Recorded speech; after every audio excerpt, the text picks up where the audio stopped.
Good day, fair dungeon explorers. I'm Fox's Pancakes, and today I'm going to be guiding you through my experience with Darkest Dungeon. Darkest Dungeon is classified as an adventure side-scrolling turn-based RPG set somewhere around the Victorian Gothic era. The player takes on the role of an heir to a massive estate after receiving a letter from an estranged relative, referred to in-game simply as the Ancestor. Through the letter, you learn that old Uncle Billy Bob Clarence III one day found out that there was possibly a gate to another dimension that held immeasurable power buried beneath his mansion. Ooh, that rhymed. Wanting to harness and use his power for himself, he tried to get in, found out that he accidentally uncovered Eldritch Hell, cost his co-workers lives, and then he wrote a letter to you and killed himself. Now it's up to you to assemble ragtag teams of varying classes so that you can enter the dungeon that your ancestor uncovered and defeat the evil within them.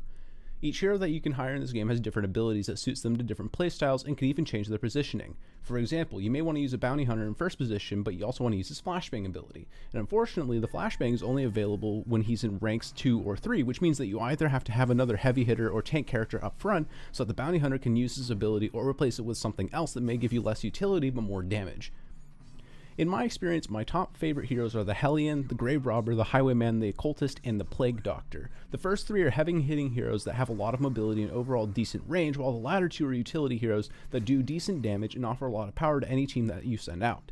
If I were to make a team, it would obviously be the 4 Crusaders, 1 in each position. You get the Holy Lance for the guys in the back. You get healing for everyone. You have the sword of power to smite back these pigment skeleton mushroom beings. You hold up a deed and say to your enemies, hey, your rent's late, and just like that, they're out of there.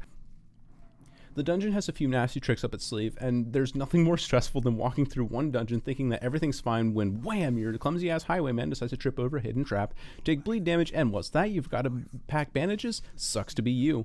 This game pulls no punches when it comes to making you fall victim to RNG, but also rewards you greatly for taking risks. For example, when you're exploring dungeons, you will cross paths with 2 different kinds of treasures.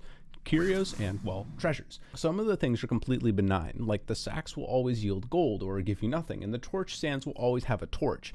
Then you get into Strongbox's treasure chest, occultist writings, bookshelves, altars, all of which have a chance of doing something good like purging a negative character quirk, or something terrible like making a character instantly gain 100 stress. Now, if you thought that keeping your hero's health up was an issue, just wait until you try to keep that stress bar down. If a character reaches 100 stress, they have a chance to do one of 2 things: overcome their mental instability or go insane. The latter is much more likely, and this will cause your hero to do random actions without your permission, like shifting their position in a party, cutting themselves because they're edgy, or passing their turn. It's not a fun time for anyone involved, and it makes things much more difficult if one of your heroes reaches 100 stress. And after they reach 100 stress, and if they went crazy, they can gain up to another 100 stress, at which point they will suffer a heart attack and die. They may just get that stress off of RNG, and the RNG is what makes or breaks this game for most players. Some Steam reviews that I've come across of the game feel that the game is unfair because the actions of the characters aren't at all determined by skill, but rather how the game was feeling that day. Oh, hey Darkest Dungeon, how you feeling today? Oh, I'm feeling fairly normal. Here, have your highwayman crit for once in his life. He should really be hitting 1 every once in a while with such a high crit chance. Well, you know, that's good to hear. Real happy to hear that. Psych, bitch, I'm not through with you. Hey, that's not fair. That's 3 crits in a row on my healer. Do you want me to make it 4? Alright, you know what? Never mind that I asked. Personally, when I first started playing the game, I was fairly cautious with what I did, and the game was alright, but it was fairly boring. Over time, I started taking more risks, and just like gambling, I found that I was hooked on trying to get as close to death as I could while managing to get all of my heroes out alive. That made the game a lot more interesting because I never knew what was around the corner or how hard my heroes would hit.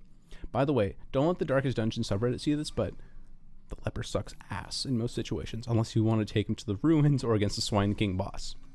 The game does really well to immerse you in atmosphere, keeping you on the edge of your seat at all times. The art style, the narration from the Ancestor, and the music all complement each other really well. There's even a bit where you lower your torch level the more sounds you hear. In the Warrens, which is where all of these pig-human amalgamations live, if you lower your torch to 0, you can hear the squeals of pigs echoing through the ancient chambers. In conclusion, the game is addicting, easy to learn, well crafted, and blast to play because of the variety and hero lineups that you can choose. There are also some character mods created by the Steam community that are worth giving a try. My personal favorites are the Lamia and the Falconer character mods. The only real drawback to the game is how much it relies on RNG. Sometimes you might get through a whole dungeon without any issue, other times your team will be half dead before you get to the 3rd room. For those reasons, I think that this game is a solid 8 out of 10. It's $28 on Steam, and definitely worth a try. Thank you guys so much for watching. Hope you guys have a great day, night, or space cycle, depending on when and where you watch this video. And I'll see you on the flip side. Goodbye.